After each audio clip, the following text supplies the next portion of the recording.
Okay, now that we've been working with arithmetic and geometric sequences for a while, we're basically going to mix these together and make sure that we can tell the difference and use both formulas with each other and hopefully not get confused. So the I can statement for 8.3 is I can find formulas for arithmetic and geometric sequences. So we'll write the word sequences right here. And then we're going to take a little warm-up journey here, and we're going to write down the general formula for each type of sequence. So we're going to write down the general formula for an arithmetic and the general formula for a geometric.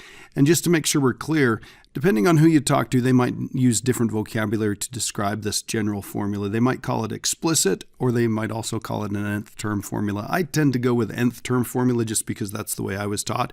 So here's the formula. We're going to go with a sub n equals, it's the common difference times n, times whatever the index is, plus a naught, plus that initial term, that zeroth term, if you will. And then for geometric, it's a sub n equals a naught, that zeroth term, and then we're going to take the ratio and we're going to raise it to the nth power. And just as a reminder as to why we have a D in the arithmetic and an R in the geometric, arithmetic sequences have a common difference. They have exactly the same difference between every set of terms. So between every two of them, it's always the same amount, whether it's getting bigger or getting smaller. And then geometric sequences have a common ratio. We multiply to get from one to the other, which kind of leads us to the next part of the warm-up, and that is what operation do we use with each type of sequence? With arithmetic, we add to get from one to the next. Now, if we're adding a positive number, they get bigger. If we're adding a negative number, they get smaller. And this is why we call it a difference. This is how we tell what the difference is between every set of terms. We take one and subtract the other, which we're going to get to in just a second. And then for geometric, we always think of that as multiplication. And to kind of go the opposite way, we do a ratio between any set of terms to figure out what that common ratio is. So if you come down here and we start looking at example 1, it says determine whether each sequence is arithmetic or geometric, then find an explicit and a recursive formula. So we're going to do both formulas here. But off to the side here, it's got a box. And in that box, it kind of describes why do we use the word common difference and why do we use the word common ratio, and how can we use these ideas to figure out which type of sequence we're dealing with. So to find a common difference, we take any term at all, and we subtract the one before it. So write subtract right here. So you'll notice that in this formula, it's slightly different than the ones that we've had before. This says D equals a sub n minus a sub n minus 1. This is a term, and this is the one right before that. That's the previous term. We used this formula quite a bit. We said D equals a sub 2 minus a sub 1. It's the second term minus the first term. Now, because we're mixing these together here, we may want to check more than one pair of terms in order to make sure that it is indeed arithmetic or is indeed geometric. And then to find the common ratio, we're going to take any term and we're going to divide it by the one before it. So you'll notice that I've got r equals a sub n divided by a sub n minus 1. So again, take any term, and this n minus 1 means the one that's right before that. So if this is the fourth one, this would be the third one, and so forth. We used this formula. We said, well, the common ratio, if we know it's geometric, is a sub 2 divided by a sub 1. And the thing I want to point out here is, when we're talking about arithmetic sequences, we use addition to get from one to the next. And it shouldn't really be a big surprise that we use the opposite of that. We use subtraction in order to go backwards and figure out, hey, what's going on here? How are these changing from one to the next? And then same thing with geometric. We use multiplication to get from one to the other. But in order to figure out what's going on, we take a term and we divide it by the one before it. We kind of reverse that process. So let's go ahead and take a look at number 1, keeping all these things in mind. And you'll remember that in order to write these down, we do need the zeroth term if we're going to write down the explicit one. So the first thing we have to do is we have to look at this and we have to figure out, hey, what's going on here? We've got a 5, then an 8, then an 11, then a 14. Well, you'll notice it's the same amount in between each set of terms, so I'm going to say D equals 3. Now, it's a positive 3 because it's going up by 3, and I can double check that using this little formula. I can take any term and I can subtract the one before it. So if I take the second one and I subtract the first one, I get 8 minus 5, which is 3. If I take the fourth one and I subtract the third one, I end up with, let's see, the fourth one is 14 minus the third one, which is 11, which would be 3. So we've got that part taken care of. So this is going to be a sub n. Remember, the formula is d times n plus a naught. So we can say the formula will be a sub n. We know what d is. That's going to be 3 times n. And then we need to add a naught. Well, a naught is going to be the 0th term. It's the term before we started doing any of these things. So if going this way we add 3, we're going to back up 3 by going this way, subtracting 3, and we end up with a 2. So a naught is 2.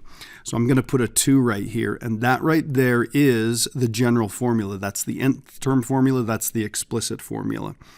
And then we need to write down the recursive one also. So remember, with a recursive one, I'll just write this down. We need to tell it where to start. We always have to tell it what the first term is.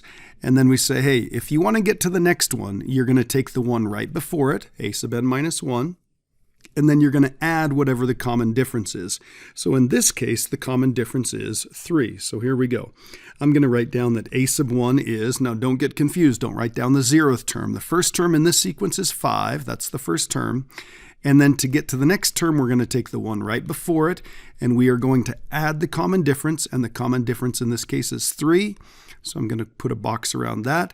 I've got the general formula up above here, and then I've got the recursive formula right there, and we are all set to go. All right, let's take a look at the next one and see if we can figure out what's going on here.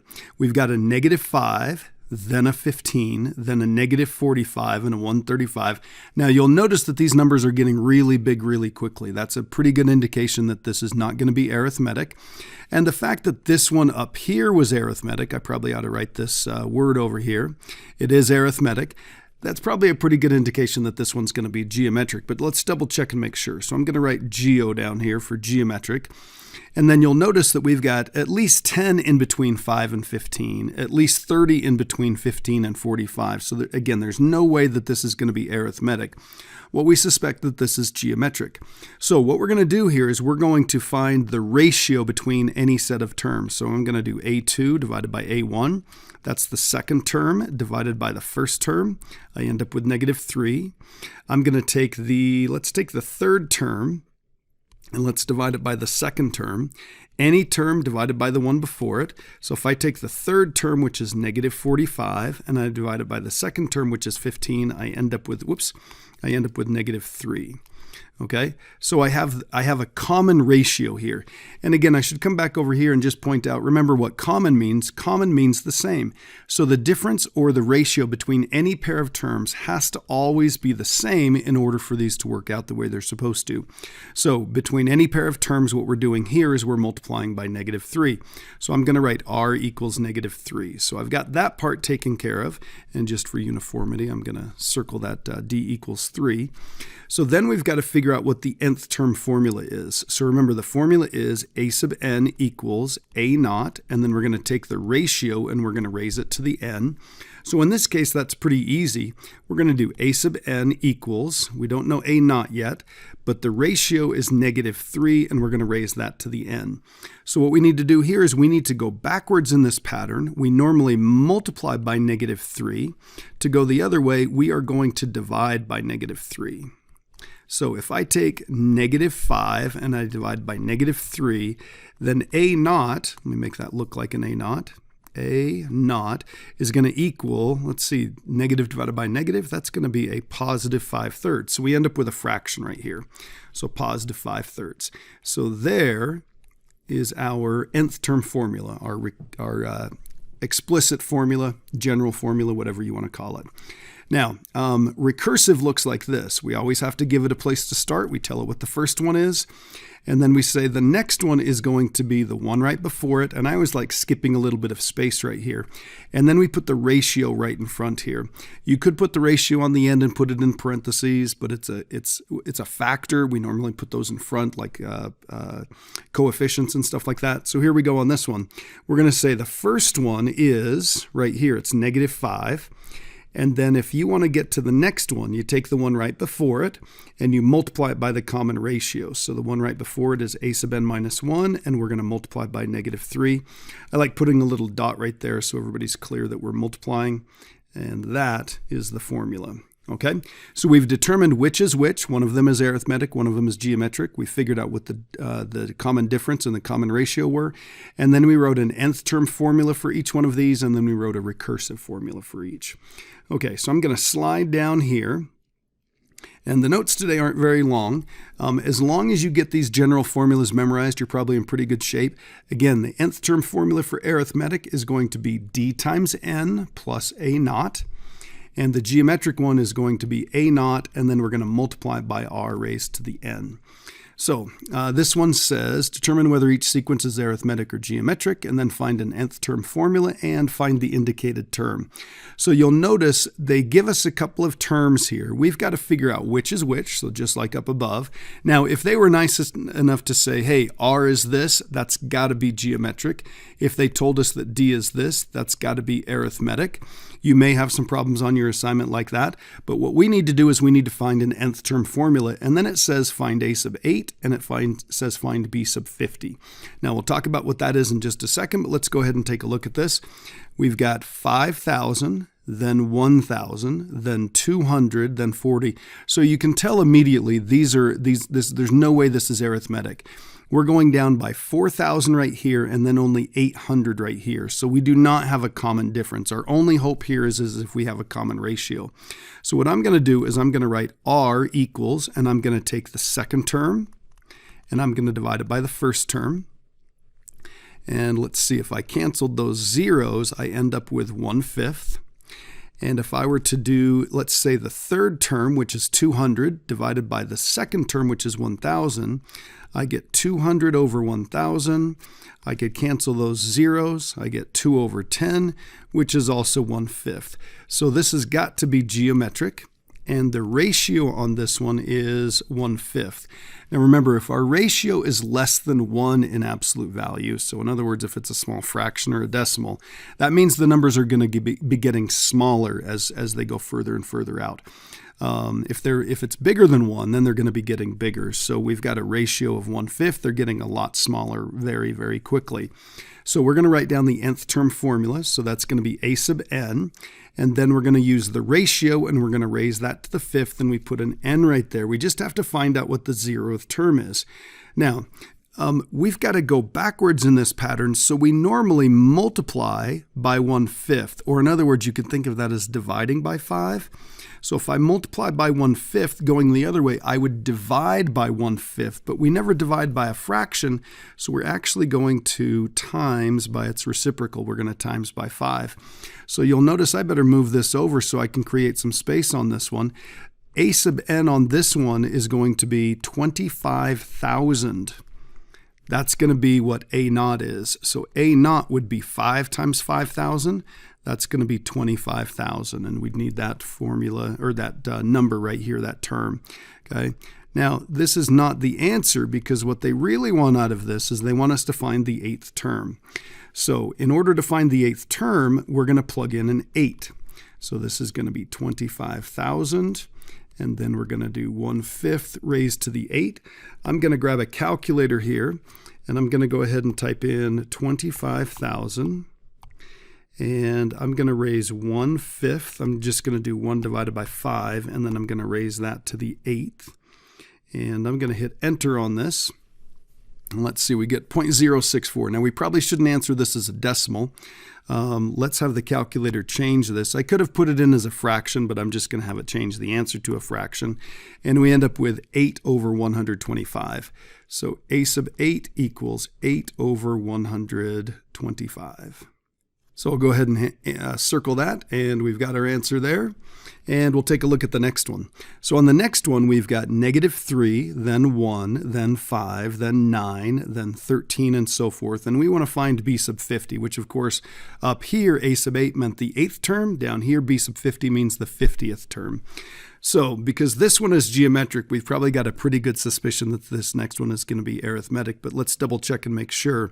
I want to do the second one minus the first one. So that's going to be 1 minus -3.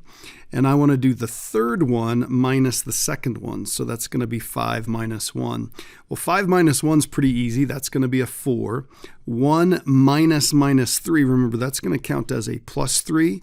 So that's going to be 4. So our common difference on this one, common difference is going to be 4. This is definitely arithmetic because we've got a common difference in between these. And we want to write down the nth term formula. So that's going to be a sub n equals, remember it's going to be d times n, so this is going to be 4 times n. And then I just need to figure out what a naught is. So I normally add 4 to go this direction. We're going to subtract 4 to go the other direction. So I end up with negative 7. So a naught's going to be negative 7. So instead of writing plus a negative 7, let's just write that down as a minus 7. So here's the formula that we're going to use, and we're after the 50th term. So let's find, oops, and I probably ought to do this as b sub n. So let's do b sub 50 equals, this is going to be 4 times 50. And then we're going to subtract 7. Now, if you want to reach for your calculator, you're welcome to, but I think we can probably do this. 4 times 50 is 200 minus 7. So what that means is b sub 50 is actually 200 minus 7. That's going to be 193.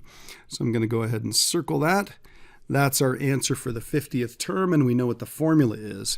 So we had a couple arithmetic sequences. We had a couple geometric sequences. And the thing I want to point out right now is arithmetic and geometric sequences, they are not the only type of sequences that exist. They are the only type of sequences that we'll study in this class, but there are a bunch of other ones. The reason we study arithmetic and geometric in this class is we spend a lot of time talking about linear and exponential functions, and you'll see that more in the next couple of days. So go ahead and circle the self-assessment. There is a little thought experiment right here. I'm going to go ahead and get that started if anybody wants to kind of finish that off. You'll notice that this says the 4th term is 10 and the 13th term is 55. And it says it's arithmetic. So we've got a little advantage right here. We've got a sub n equals d times n plus a naught. And if I were to put a 4 in here, this would be the 4th term should be the difference times 4 plus a naught. And if I put a, put a naught on there. And if I put a 13 in here, this should be d times 13 plus a naught. Now that looks like an absolute mess and looks like it's not going to get us anywhere, but this actually gives us a little bit of good practice solving systems of equations. And I've just got to do one more thing to make this look nice. We know what a sub 4 is. We know the 4th term of the sequence. It's going to be 10. So I'm going to write 10 equals. We normally write that coefficient out front, so I'm going to write 4d plus a naught. And just to be a little bit helpful, we're going to make sure we make things nice and clear here. And then the 13th term is 55. So that's going to be, let's see, 13d plus a naught. And then I'll give you a little bit of a hint. We can use elimination on this to eliminate one of these variables, and I would probably eliminate a naught. So if you were to multiply one of these by a negative, that's going to make one of these a naughts negative. You can combine them together and then it'll go away. You'll have d, and once you have d, then you can find a naught, and then you've got the formula. And that's all it asks for is just the nth term formula. All right, good luck on the assignment.